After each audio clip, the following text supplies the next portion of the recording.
Hello students, कैसे हैं। उम्मीद करते हैं आप लोग बड़े आराम से घर पे होंगे और मज़े उठा रहे होंगे अभी घर पे लॉकडाउन के। हमने लास्ट क्लास में जब आपका रेगुलर क्लास हो रहा था उसमें हमने डिस्कस किया था कॉस्ट ऑफ कैपिटल, और पहले क्लास में हमने ये डिस्कस किया था कि किस तरीके से हम लोग कॉस्ट ऑफ कैपिटल जो है वो निकालते हैं। आज फिर से ये ऑनलाइन क्लासेस के माध्यम से हम लोग डिस्कस करने जा रहे हैं।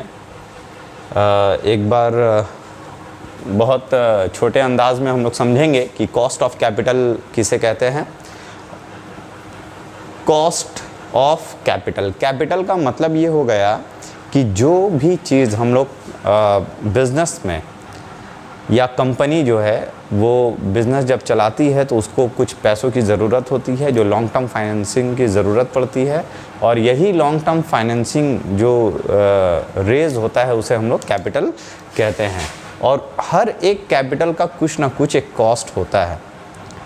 जैसे कि मान लीजिए कि हम एक लोन लेते हैं तो वो लोन का भी एक कॉस्ट होता है, हर साल हमें उसके लिए इंटरेस्ट देना पड़ता है। अगर हम लोग प्रेफरेंस शेयर रेस करते हैं तो उसके लिए हमें प्रेफरेंशियल डिविडेंड देना पड़ता है। ठीक उसी तरीके से अगर हम लोग इक्विटी शेयर रेस करते हैं तो इक्विटी शेयर का भी कॉस्ट बियर करना पड़ता है in form of dividend, equity dividend. हम लोग इक्विटी डिविडेंड देते हैं। तो हर एक कैपिटल का, हर एक सोर्स ऑफ फाइनेंसिंग का कुछ ना कुछ कॉस्ट होता है। फाइनेंशियल मैनेजमेंट में 3 अहम डिसीज़न है। उम्मीद करते हैं कि ये आपको याद होगा कि ये 3 डिसीज़न क्या है। तो ये 3 डिसीज़न क्या क्या है।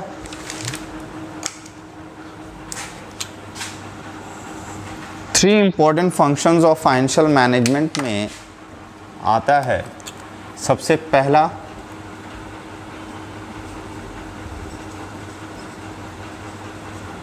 फाइनेंसिंग फंक्शन, दूसरा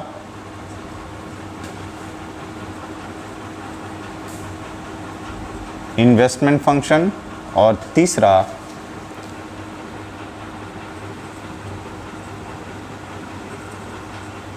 डिविडेंड फंक्शन। फाइनेंसिंग फंक्शन का मतलब ये हो गया कि कहाँ से हमें पैसा को रेस करना है। कंपनी चलाने के लिए जो आपको लॉन्ग टर्म फाइनेंस की ज़रूरत पड़ती है, ये कहाँ कहाँ से आपको लाना है। और इन्वेस्टमेंट फंक्शन में उस पैसे को लगाना कहाँ पे है। और डिविडेंड फंक्शन में कि हम लोग किस तरीके से डिविडेंड जो हम लोग देते हैं, ये डिविडेंड फंक्शन जो हम लोग डिविडेंड पॉलिसी में इसके बारे में डिटेल में पढ़ेंगे। अभी फ़िलहाल जो हम लोग पढ़ने वाले हैं वो फाइनेंसिंग फंक्शन से रिलेटेड बात करने वाले हैं कि फाइनेंस मतलब पैसे लाने कहाँ से हैं। प्रोक्योरमेंट ऑफ फंड हम लोगों को कहाँ से लाना है, और जहाँ से लाना है उस फंड को लाने का खर्च क्या होता है, उसके पीछे कॉस्ट क्या पड़ता है। कॉस्ट बहुत कुछ पड़ सकता है, जैसे कि ब्रोकरेज है। अगर हम फंड रेस करते हैं तो ब्रोकरेज भी लगता है, बैंकिंग चार्जेस होता है। जब प्रॉस्पेक्टस इशू करते हैं तो प्रॉस्पेक्टस इशू करने का खर्च होता है, प्रिंटिंग का खर्च होता है, बहुत सारा खर्च होता है जो कंपनी को बियर करना पड़ता है। तो हम लोग इसी खर्च के बारे में, इसी कॉस्ट के बारे में हम लोग बात करने वाले हैं कॉस्ट ऑफ कैपिटल में। तो जो लॉन्ग टर्म फाइनेंसिंग होता है, आप सभी को पता है, ये long term financing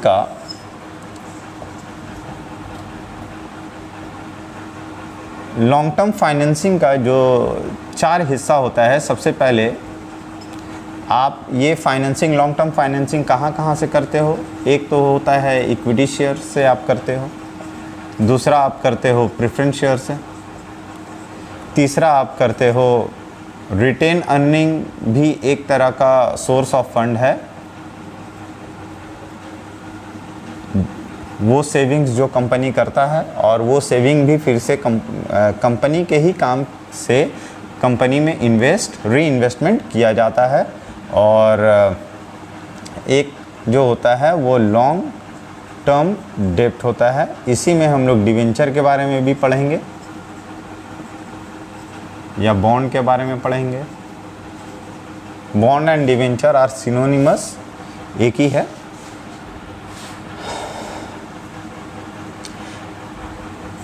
cost of equity shares को हम लोग CE से डिनोट करेंगे या फिर KE से भी डिनोट किया जा सकता है। कॉस्ट ऑफ प्रेफरेंस शेयर को CP से डिनोट करेंगे या KP भी कह सकते हैं। रिटेन अर्निंग को CR या फिर KR से भी डिनोट किया जा सकता है। और कॉस्ट ऑफ डेट KD या CD या KD से भी डिनोट किया जा सकता है। तो इनमें से वैसे जो सबसे चीपेस्ट सोर्स ऑफ फाइनेंस होता है वो होता है लॉन्ग टर्म डेब्ट या डिवेंचर इशू करना।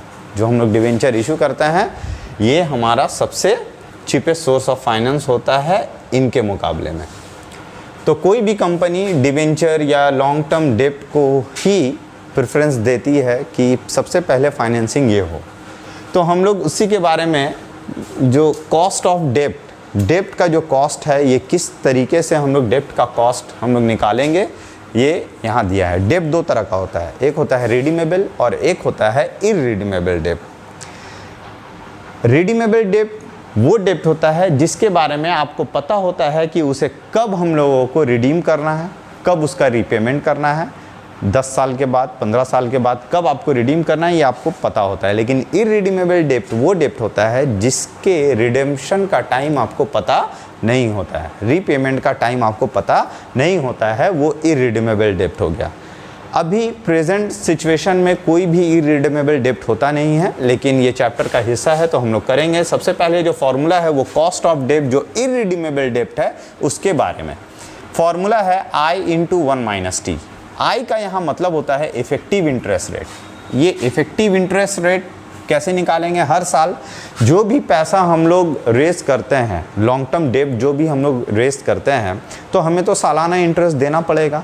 ये इंटरेस्ट जो हम देते हैं तो interest per annum divided by net proceed. ये नेट प्रोसीड क्या है मैं अभी बताऊंगा। नेट प्रोसीड जब आपको एक्चुअल आपके हाथ में पैसा कितना मिला है। अगर आप 10 लाख का लोन ले रहे हैं तो ज़रूरी नहीं है कि 10 लाख रुपया पूरा आपके हाथ में मिलेगा।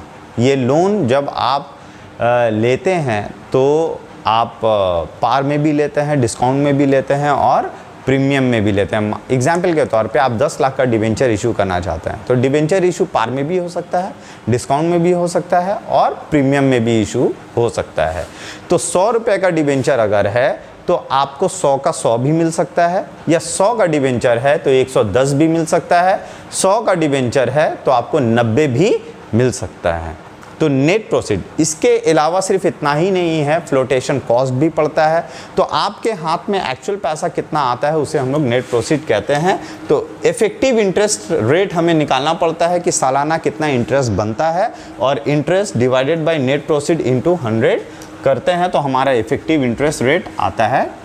यहाँ T का मतलब होता है टैक्स रेट। कॉस्ट ऑफ डेब्ट जो रिडीमेबल डेब्ट होता है वो डेब्ट जिसे हम लोगों को रिडीम करना है, वापस करना है।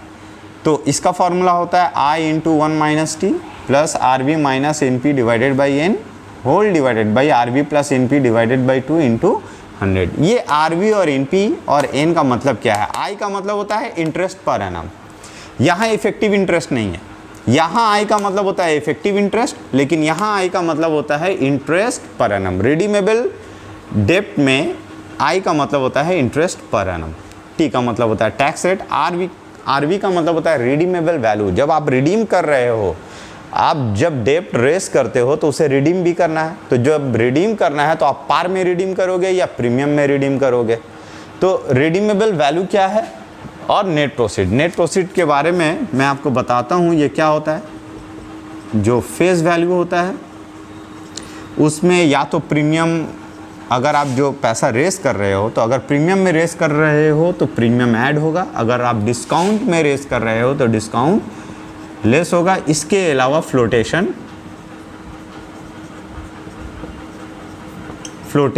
कॉस्ट लगता है। फ्लोटेशन कॉस्ट का मतलब जब आप डिवेंचर इशू कर रहे हो या डेब्ट इशू कर रहे हो तो उस वक्त बैंकिंग चार्जेस जो भी लगता है, प्रॉस्पेक्टस का चार्जेस लगता है, प्रिंटिंग का चार्जेस लगता है, इसी तरीके से बहुत ऐसे चार्जेस, ब्रोकरेज लग सकता है, अंडरराइटिंग कमीशन लग सकता है, ये सारा चीज़ जो है वो फ्लोटेशन कॉस्ट में आता है। तो फेस वैल्यू में प्रीमियम ऐड होता है, डिस्काउंट लेस होता है और फ्लोटेशन कॉस्ट लेस होता है। जो आपके हाथ में अल्टीमेटली आता है उसे हम लोग नेट प्रोसीड कहते हैं। ये हो गया फॉर्मूला। इसके अलावा हमारे पास प्रेफरेंस शेयर, रिटेन अर्निंग और इक्विटी। एक्चुअली अगर हम लोग देखते हैं तो इक्विटी शेयर और रिटेन अर्निंग ये दोनों का सेम फॉर्मूला है। अब लॉन्ग टर्म डेब्ट के ही जैसा प्रेफरेंस शेयर भी होता है, इसका भी फॉर्मूला मोर और लेस इसी तरीके से है। लॉन्ग टर्म डेब्ट के ऊपर हम लोग सबसे पहले कुछ सम्स कर लेते हैं, सम्स करने के बाद तब हम लोग प्रेफरेंस शेयर्स में जाएंगे। तो पहले कुछ ऐसा सम्स हम लोग करते हैं जो डेब्ट के ऊपर हो।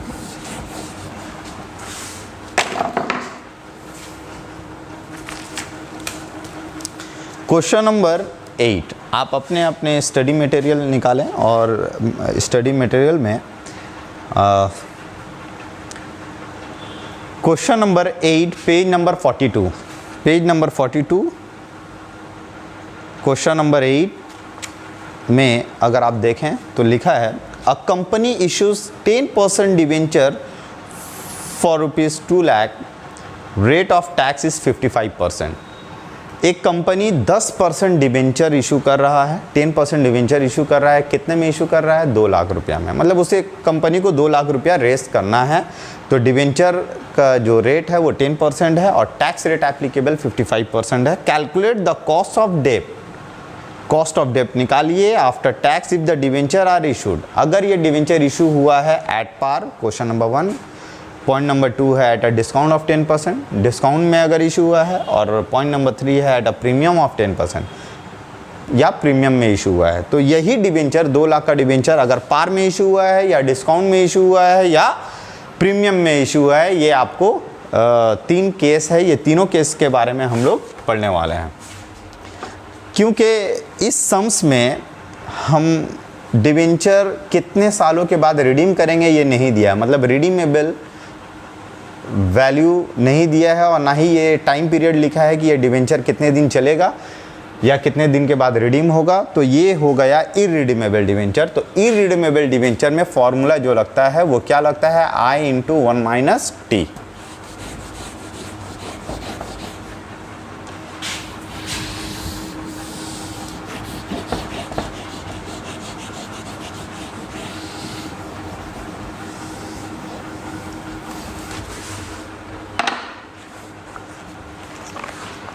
तो इस सवाल के हिसाब से question number 8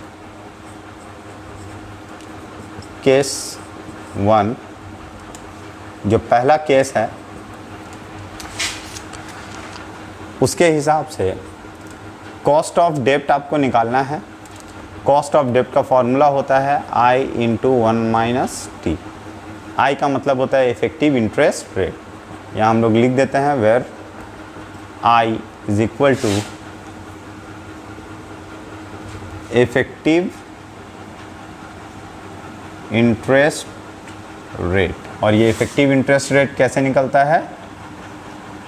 interest per annum whole divided by net proceeds into 100। तो 2 लाख का डिवेंचर है, 10% अगर हम लोग देखते हैं 2 लाख का डिवेंचर। और पहला जो केस है ये एट पार वाला केस है। एट पार मतलब डिवेंचर जो है पार में अगर इशू हुआ है, तो पार में इशू हुआ है इसका मतलब ये है कि इंटरेस्ट जो देना होगा, सालाना जो इंटरेस्ट देना है वो 2 लाख का 10%, ये 2 लाख, या हम लोग ऐसे लिखते हैं interest per annum equals to 2 lakh का 10% 20,000।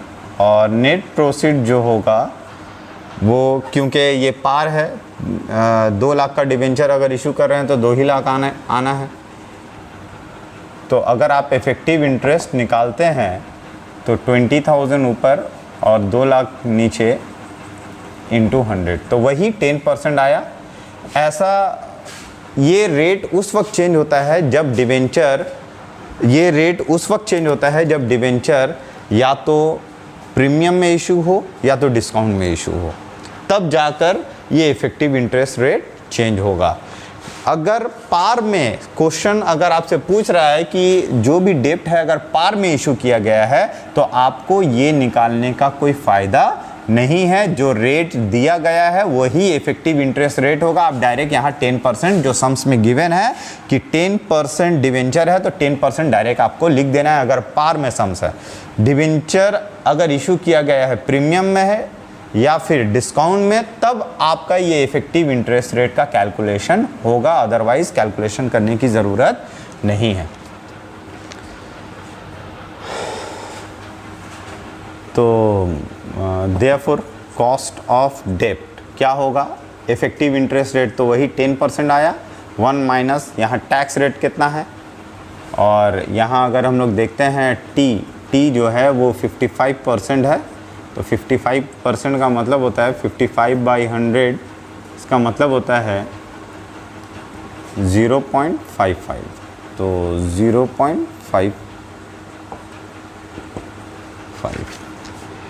अब इसको कैलकुलेशन करना है और कॉस्ट ऑफ डेब्ट आपको निकालना है। तो ये लगभग आएगा 10, 0.45 इंटू 10 विल बी व्हाट 4.5%। ये आपका कॉस्ट ऑफ डेब्ट आया जो एट पार है। अब यही क्वेश्चन अगर हो जाता है कि एट पॉइंट नंबर 2 अगर इसी सम्स को अगर लेंगे, अगर डिस्काउंट में इशू है एट डिस्काउंट ऑफ 10%, 10% के डिस्काउंट में अगर हुआ है तो सालाना जो इंटरेस्ट होगा वो तो 10% ही होगा, और जो नेट प्रोसीड आ रहा है, क्योंकि नेट प्रोसीड हम लोग कैसे निकालते हैं, नेट प्रोसीड्स हम लोग निकालते हैं फेस वैल्यू माइनस, अगर डिस्काउंट में है तो डिस्काउंट करेंगे लेस, और फ्लोटेशन कॉस्ट लेस होगा। तो फ्लोटेशन कॉस्ट हमारे सम्स में नहीं है इसलिए हम लोग नहीं लेंगे। तो फेस वैल्यू जो होगा वो तो 2 लाख ही है, और डिस्काउंट 10% दे रहे हैं तो 2 लाख का 10% होता है 20,000। तो आपके पास जो पैसा आया है वो 1,80,000 रुपया आया है, 1,80,000 आपके पास आया है, तो आप इफेक्टिव इंटरेस्ट निकालें। तो therefore effective interest rate, effective interest rate, interest per annum आपको तो सालाना 20,000 रुपया देना है, लेकिन आपके पास जो नेट प्रोसीड्स आया है वो कितना आया है, नेट प्रोसीड 1,80,000 का आया है, इंटू 100 कर देंगे।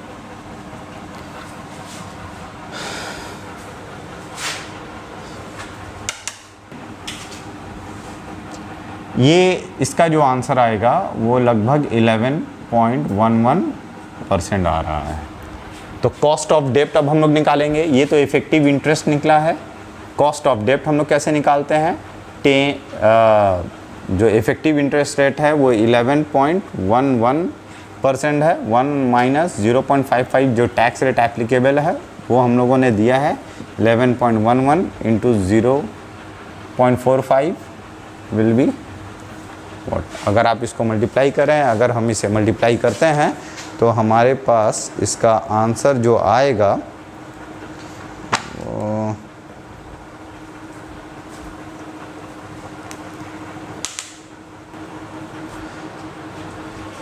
तो अराउंड 4.9995 आ रहा है। तो हम लोग इसको अराउंड 5% अप्रॉक्स पकड़ सकते हैं। तो ये हो गया कि अगर डिवेंचर अगर हम लोग इशू करते हैं, वो अगर हम लोग डिवेंचर को डिस्काउंट में इशू करते हैं। अब अगर इसी डिवेंचर को अगर हम लोग प्रीमियम में इशू करते हैं तब कैसे होगा, इशूड एट 10% प्रीमियम। अगर इसी डिवेंचर को अगर हम लोग प्रीमियम में इशू करते हैं तब क्या होगा। फार्मूला तो कॉस्ट ऑफ डेब्ट आई इंटू 1 माइनस टी। आई का मतलब होता है इफेक्टिव इंटरेस्ट रेट, जो आपको इंटरेस्ट रेट, और टी का मतलब होता है tax rate. Effective interest rate किस तरीके से यहाँ निकालेंगे, इंटरेस्ट पर एनम, तो 2 लाख के ऊपर 10% देना ही होगा, क्योंकि डिवेंचर जो है वो 2 लाख डिवेंचर 10% डिवेंचर है, तो 2 लाख का 10% होता है 20,000। नेट प्रोसीड अब क्या आ रहा है, क्योंकि ये डिस्काउंट तो नहीं है, प्रीमियम है।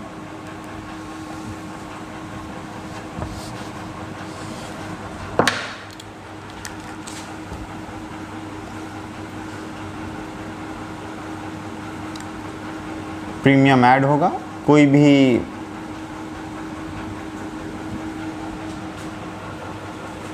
हमारे सामने कोई भी फ्लोटेशन कॉस्ट नहीं है, तो फ्लोटेशन कॉस्ट नहीं लेते हैं। तो 2 लाख का 10% होता है 20,000 रुपया, तो ये हो गया 2,20,000 आपके हाथ में आया, मतलब कंपनी के पास 2,20,000 रुपया आया। तो 2,20,000 इंटू 100, तो ये अगर हम लोग रेट निकालते हैं तो ये रेट निकलता है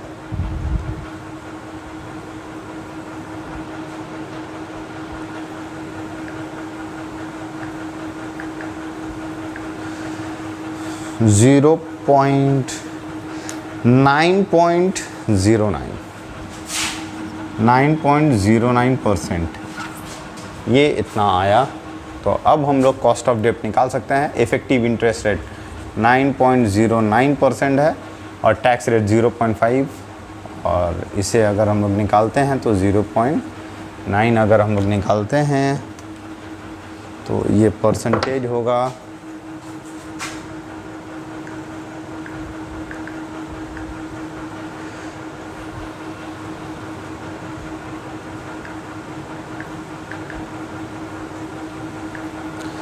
0.09। तो हम लोग अप्रॉक्सीमेटली 4.09 है, तो हम लोग 4.09 या 4.1% हम लोग अप्रॉक्सीमेटली पकड़ सकते हैं। तो ये हो गया प्रीमियम। तो ये जो सम्स हमने किया इररिडीमेबल डेब्ट जो पार में, डिस्काउंट में और प्रीमियम में था, ये तीनों ही केस हमने किया। अब हम लोग सम्स करते हैं रिडीमेबल डेब्ट, वो जिसे अब हम लोगों को रिडीम करना है। रिडीम करना है मतलब 10 साल, 15 साल, 12 साल के बाद जब हम लोग को रिडीम करना है। तो अब हम लोग करते हैं नेक्स्ट सम्स जो है वो आपके मैथ से क्वेश्चन नंबर 13।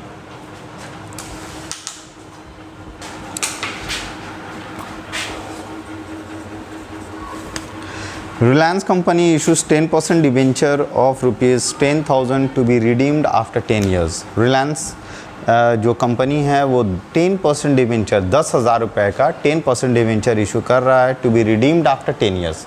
कितने साल के बाद रिडीम्ड होगा? 10 साल के बाद रिडीम्ड होगा। तो यहाँ रिडीमेबल एक टाइम दिया है, रिडीमेबल वैल्यू भी आगे पता चलेगा। The company is in 65% tax bracket.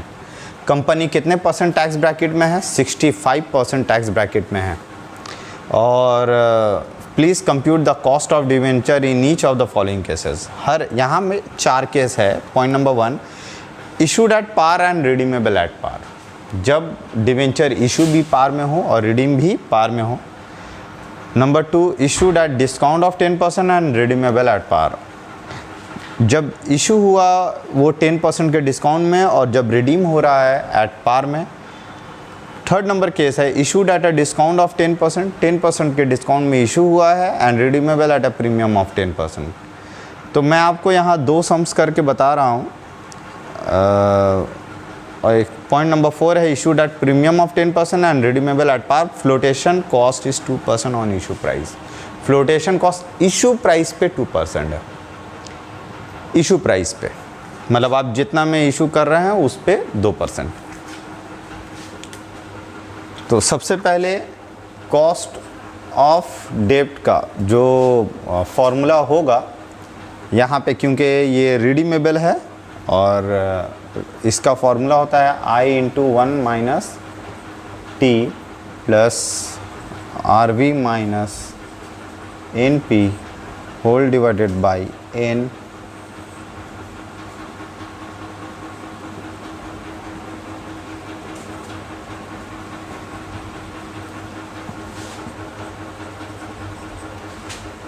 ये हम लोग करते हैं केस 3। केस 3 में ये बोला है issued eight a discount of 10% and redeemable at a premium of 10%। जब हम इशू करेंगे तो 10% के डिस्काउंट में करेंगे, और जब रिडीम करेंगे, जब इसका रीपेमेंट करेंगे लोन का, तो 10% के प्रीमियम में करेंगे। तो सबसे पहले where I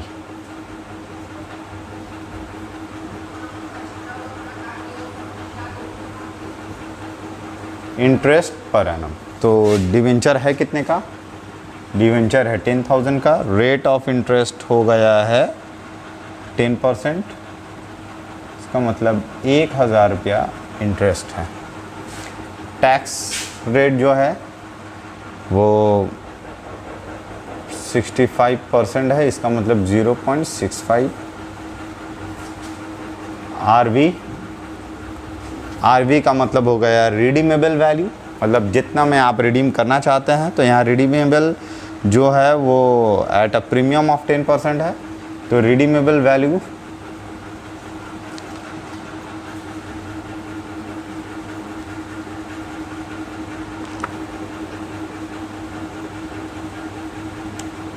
face value plus premium. तो फेस वैल्यू है कितना? फेस वैल्यू है वो 10,000 और प्रीमियम है 10% के प्रीमियम है 10% ऑफ 10,000।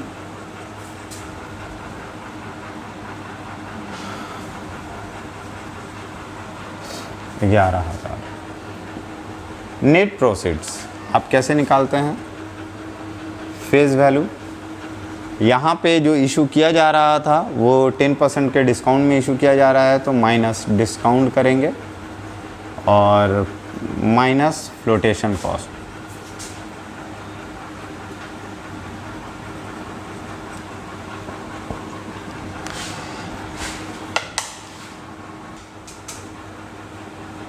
फेस वैल्यू यहाँ 10,000 है, माइनस यहाँ डिस्काउंट बोला है 10%, तो 10,000 का 10% होता है 1,000। तो ये हो गया इशू प्राइस, क्योंकि हमें फ्लोटेशन कॉस्ट इशू प्राइस के ऊपर बोला है। अगर इशू प्राइस के ऊपर नहीं बोलता तो हम लोग फेस वैल्यू पे लेते हैं, लेकिन यहाँ पर इशू प्राइस बोला है तो ये हो गया इशू प्राइस। ये आपको जो दिख रहा है ये है इशू प्राइस, और इशू प्राइस जो है वो 10,000 माइनस 1,000 दैट इज़ 9,000। तो 9,000 का फ्लोटेशन कॉस्ट कितना लगेगा? 2%। तो ये हो गया 9,000 जो कि इशू प्राइस है, और इस पे flotation cost 2%।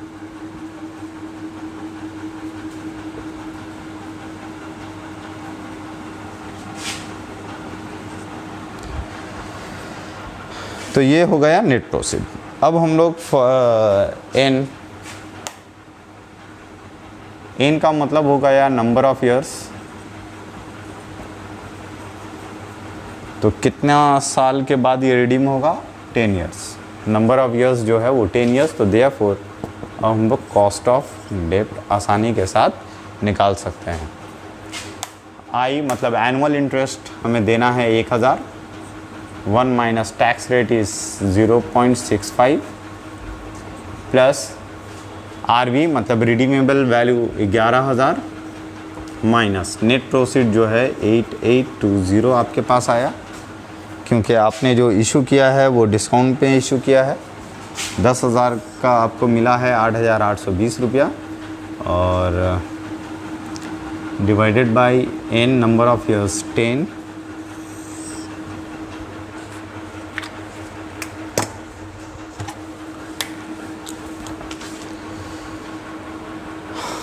$11,000 plus 8820 whole divided by 2 into 100।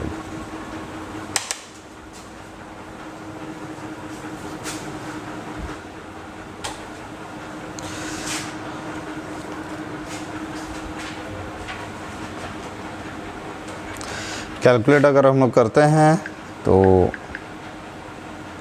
सबसे पहले 1,000 इंटू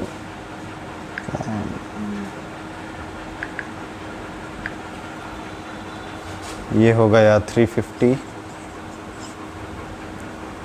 प्लस ये हो गया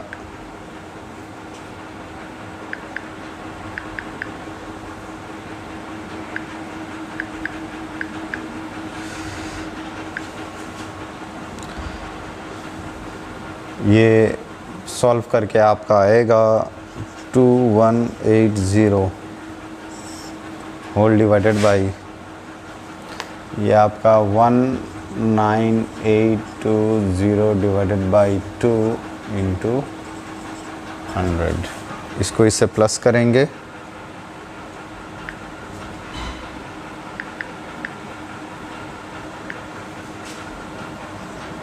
टू 530 डिवाइडेड बाई, इसको 2 से अगर हम लोग डिवाइड करेंगे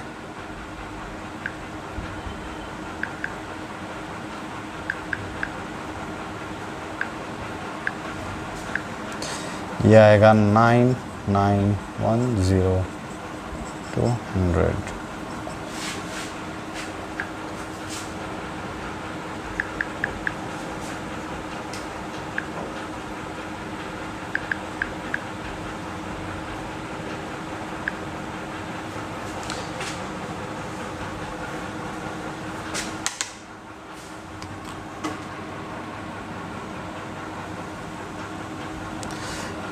ये यहाँ रॉन्ग है, यहाँ पे 10 से डिवाइड होने के बाद 218 आएगा। 218 प्लस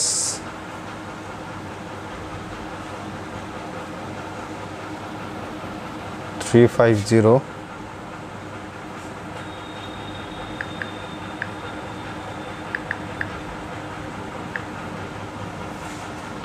यहाँ पे 568 डिवाइडेड बाई 9910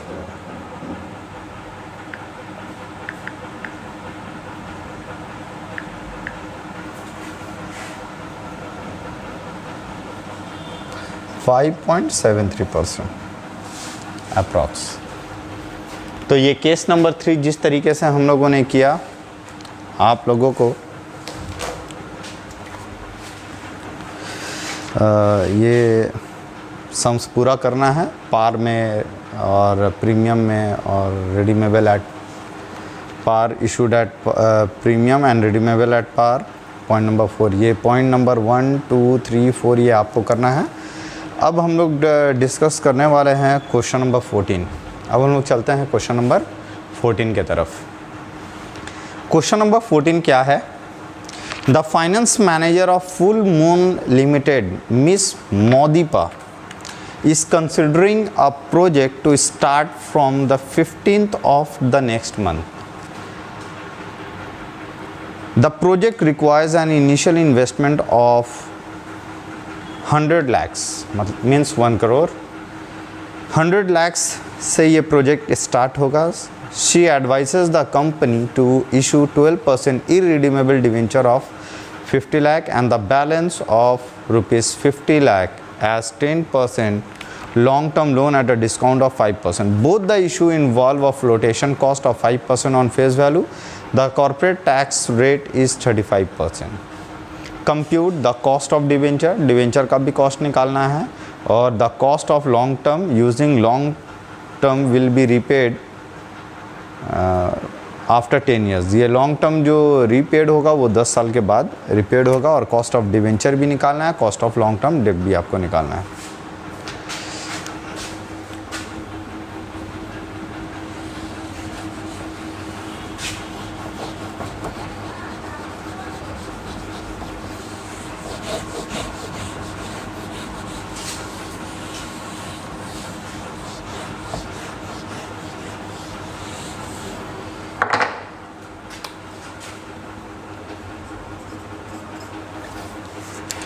क्वेश्चन नंबर 14।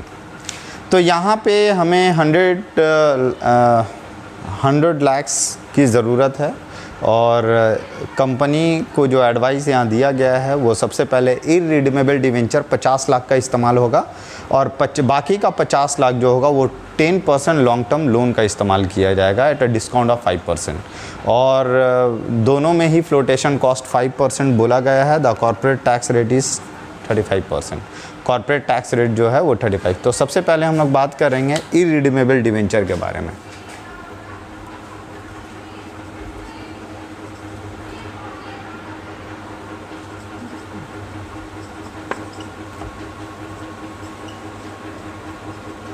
जहाँ इरिडीमेबल डिवेंचर है वहाँ पे कॉस्ट ऑफ डेब्ट का फॉर्मूला होगा I इंटू 1 - T, ये होगा। यहाँ पे I का मतलब होता है इफ़ेक्टिव इंटरेस्ट रेट। तो हम लोग यहाँ पर सबसे पहले I निकालने वाले हैं। इसका मतलब होता है effective interest,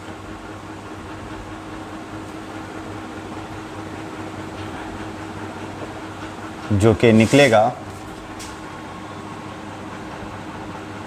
annual interest divided by net proceeds 200।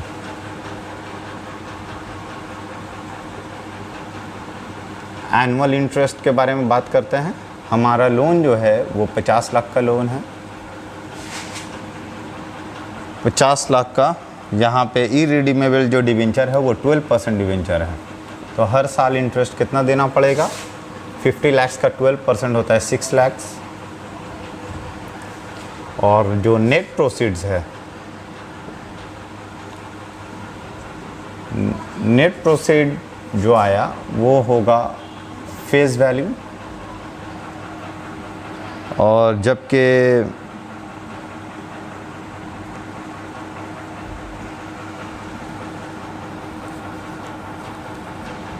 यहाँ पे दोनों पे ही फ्लोटेशन कॉस्ट है, तो हमें फ्लोटेशन कॉस्ट लेस करना पड़ेगा।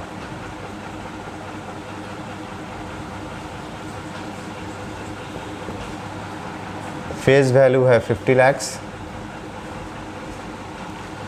फ्लोटेशन कॉस्ट हमें कहा गया है 5%, तो 5% ऑफ 50 लाख।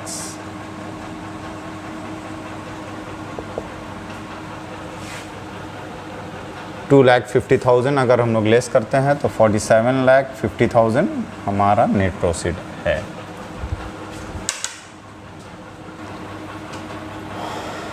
तो ये हो गया है। तो देयरफॉर इफेक्टिव इंटरेस्ट रेट जो होगा annual interest 6 lakh divided by 47,50,000 into 100। तो अगर हम लोग कैलकुलेट करते हैं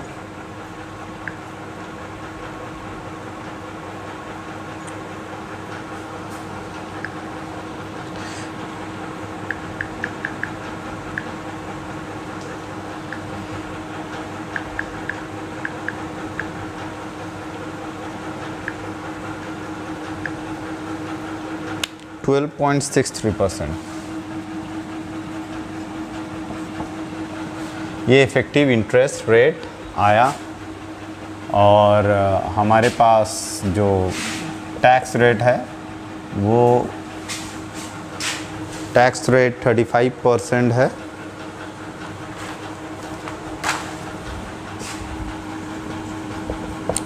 %35 का मतलब हो गया 0.35। तो देयरफॉर कॉस्ट ऑफ डेब्ट 12.63 effective interest into 1 - 0.35 tax rate. तो ये हो जाता है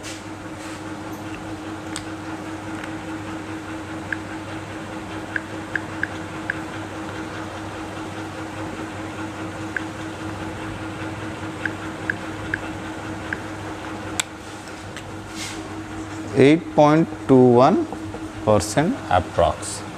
तो ये हो गया इरिडीमेबल डिवेंचर।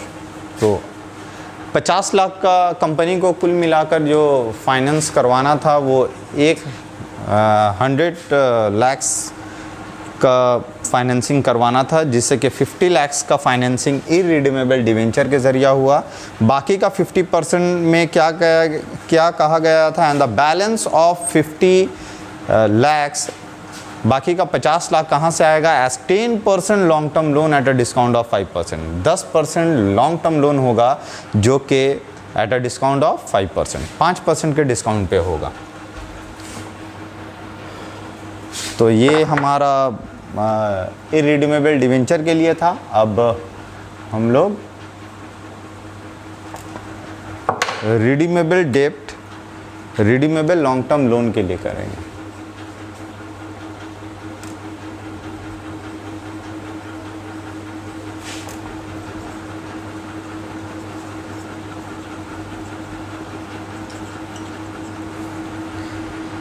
और 10% डिस्काउंट, 5% के डिस्काउंट पे रेस करना होगा। तो कॉस्ट ऑफ डेब्ट का फॉर्मूला क्या होगा, चेंज हो जाएगा, क्योंकि ये रिडीमेबल है और ये रिडीमेबल कितने साल के बाद रिडीम करना होगा।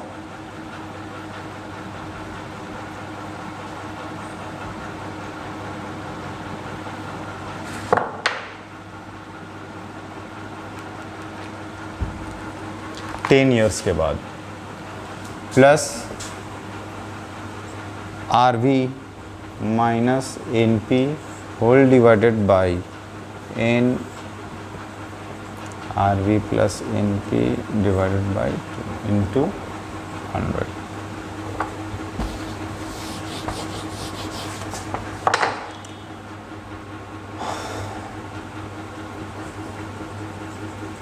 वेर I, यहाँ I का मतलब होता है एनुअल इंटरेस्ट। 50 लाख का लोन है, 50 लाख का 10% होता है 5 lakh. Tax rate 35% means 0.35।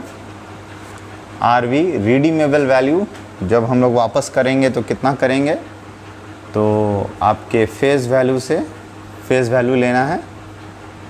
Face value से जब रिडीम करने वाले हैं, long term will be repaid after 10 years, 10 साल के बाद रिडीम तो करना है, लेकिन कुछ बोला नहीं है, तो इसका मतलब फेस वैल्यू पे ही रिडीम करना है। तो फेस वैल्यू पे ही रिडीम करना है, तो फेस वैल्यू है 50 लाख। और नेट प्रोसीड्स का क्या वैल्यू है, नेट प्रोसीड्स कैसे आएगा, फेस वैल्यू जब हम इशू कर रहे हैं तो इस डिबेंचर को हम लोग डिस्काउंट में इशू कर रहे हैं, तो फेस वैल्यू माइनस डिस्काउंट। और फ्लोटेशन कॉस्ट, क्योंकि ये इशू प्राइस है, ये हमारा इशू प्राइस है, फेस वैल्यू से डिस्काउंट लेस करेंगे, इशू प्राइस है, इशू प्राइस पे हमें फ्लोटेशन कॉस्ट देना होगा। फ्लोटेशन कॉस्ट भी इसी के ऊपर पड़ेगा, तो हमारा नेट प्रॉफिट कम हो जाएगा। तो 50 lakh face value minus discount जो है वो 10% है, सॉरी 5% डिस्काउंट है, तो 5% का मतलब हो गया 2,50,000। ये हमारा हो गया नेट सॉरी इशू प्राइस, और इशू प्राइस पे ये 47,50,000 पे 2% of 47,50,000।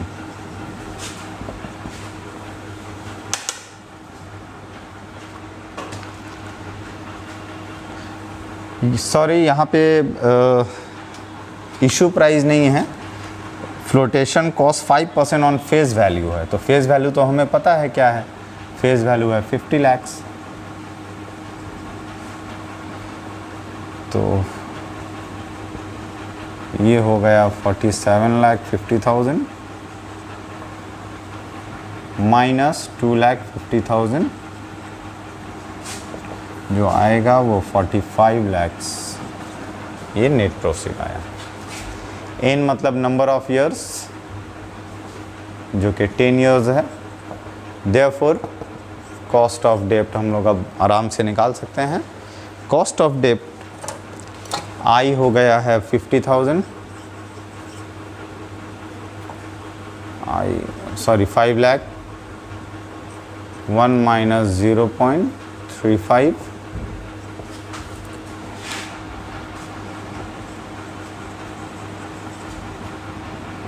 Net profit 45 lakh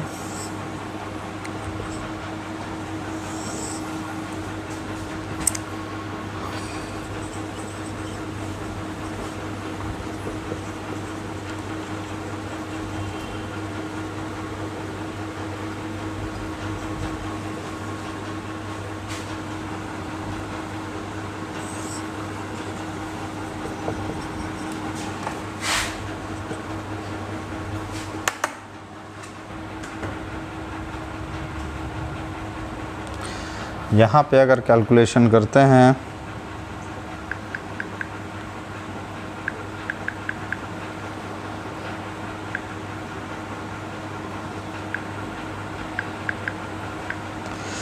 $3,25,000 plus 50 lakh से 45 लाख गया, 5 lakh divided by 10, 50,000 whole divided by 50 and 45 lakhs will be 95 lakhs divided by 2.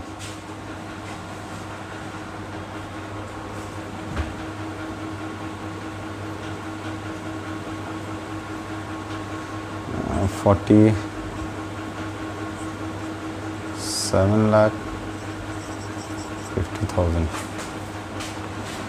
into 100.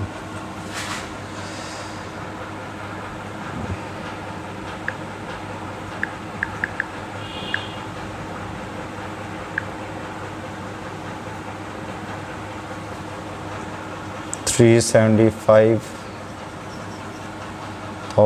whole divided by 47 lakh 50,000 into 100 will be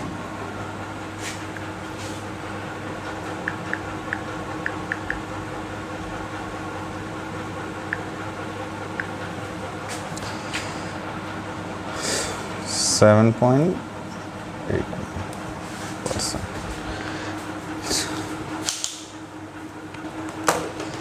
इंशाल्लाह नेक्स्ट क्लास में मैं preference shares के बारे में डिस्कस करूंगा और इक्विटी शेयर के बारे में डिस्कस करूंगा।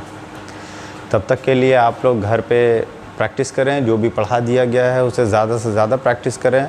कोशिश की जाएगी कि ज़्यादा से ज़्यादा ऑनलाइन वीडियोस देकर आप लोगों का सिलेबस टाइम पे पूरा किया जा सके। Thank you.